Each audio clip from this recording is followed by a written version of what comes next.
നാദ്രക്ക് ഇപ്പൊ എത്ര വയസ്സായിന്ന് പറഞ്ഞേ? 26.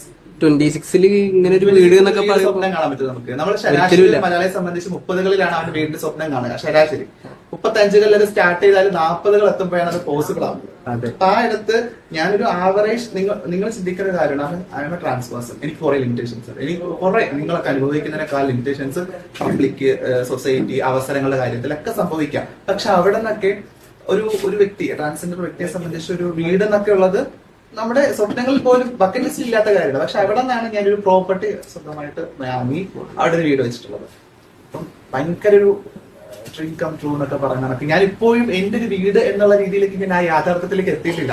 ഇപ്പോൾ ഞാൻ ഇവിടെ വരുന്ന സമയത്ത് ഞാൻ വളരെ കുറച്ചാണ് വന്നിട്ടുള്ളത്.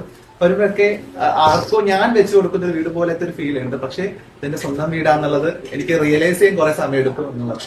പക്ഷെ എങ്കിൽ പോലും ഇത് എന്നെക്കാൾ എനിക്ക് ഏറ്റവും പ്രയോറിറ്റി എന്റെ ഫാമിലിയാണ്. അപ്പൊ അവർക്ക് സെക്യൂർ ആയിട്ട് സേഫ് ആയിട്ട് ഒരു വീട്, അതും വളരെ ഭംഗിയായിട്ട് തന്നെ ഒരു നോക്കിക്കഴിഞ്ഞാൽ ലക്ഷറി ആണെന്ന് വെച്ചാൽ ലക്ഷറി ആണ്. പക്ഷെ ഒരു മിനിമൽ ലക്ഷറി അല്ലേ, അധികം ആർഭാടങ്ങളൊന്നും ഇല്ല. എന്നാൽ എല്ലാ തരത്തിലുള്ള സൗകര്യമുള്ള ഒരു പ്രീമിയം വീടാണ്. ഇതൊരു പ്രീമിയം കൺസ്ട്രക്ഷൻ ആണ് ചെയ്തിട്ടുള്ളത്.